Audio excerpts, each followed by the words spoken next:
recent jam sessions have showed me just how much really I need to continue to learn chord inversions and improve my familiarity with the neck. So in that light, I thought I would share an exercise that I'm going to start incorporating into my daily practice. And it goes something like this.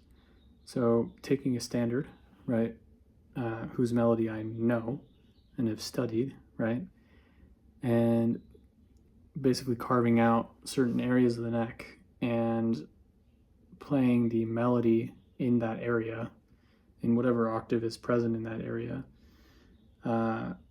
as well as the changes to the tune as well. So if we were to take the first phrase of Autumn Leaves for, as an example, right? Usually I would play it here.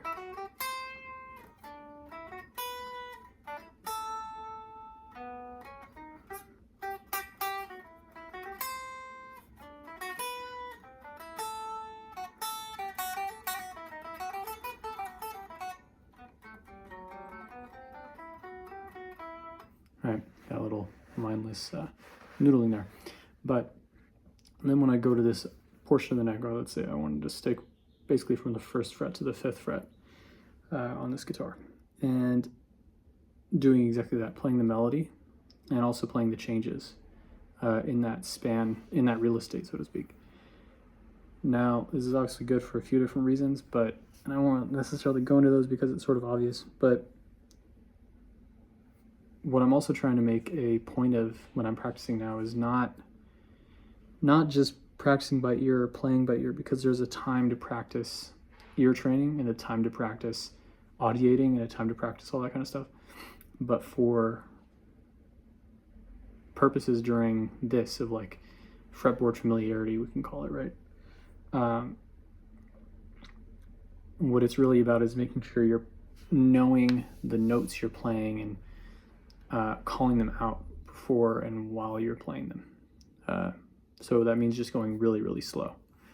So what that looks like for Autumn Leaves is, let's say I wanted to stay in the same key, right? It's a phrase in E minor. So I'm starting on the E minor, or starting on E, right? And then you sort of walk up. E, F sharp, G, to the flat 6, C. And that first chord you're playing is a 2-5. It's part of a 2-5 to get back to G major. So, which is the relative, major of the key that we're in, of the tonic. So, what that looks like is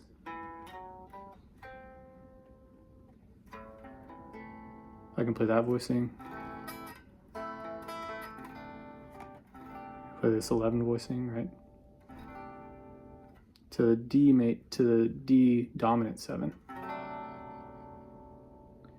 Right? That's one voicing, but because I'm down here, that's really all I'm limited to, right? You can play this. You can play all these other voicings till the cows come home, right? So again, sticking within this portion, we're starting again. You can hum it, but I think it's actually better, or I need at least to get my mind a bit more active when I'm playing.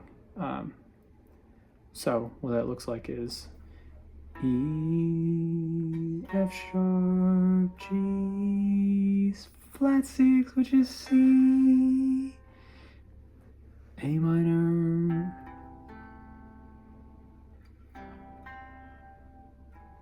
you can sort of count that as A minor 7,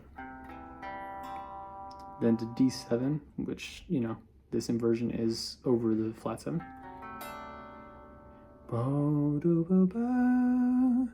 D, D, I said D and I played C. D, E, F sharp to the 6, which is B, right? G major 7, C major 7, down again to the next phrase. C, D, E, D, E, A, right? It goes to that 6 again. F sharp half diminished, F sharp half diminished, right? to B flat 9 dominant. Bum, ba, da, da.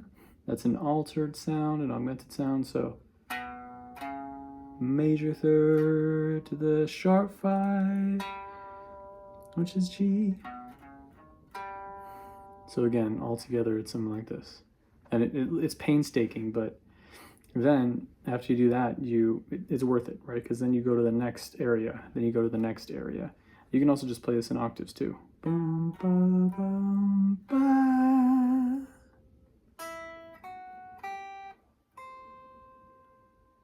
Then you're in a new area. So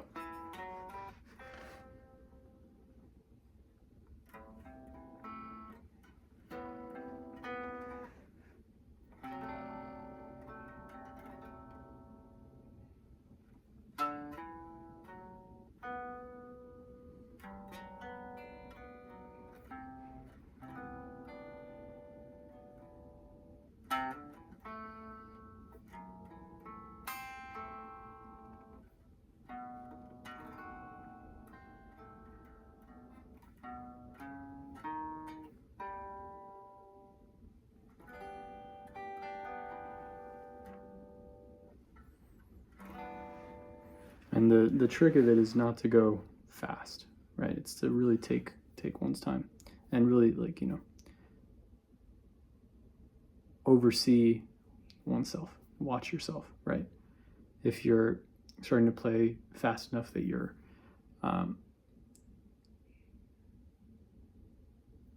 playing from ear, or you're playing from memory and not from figuring it out on the spot, then you're not doing it correctly. Anyway, that's what I'm working on now.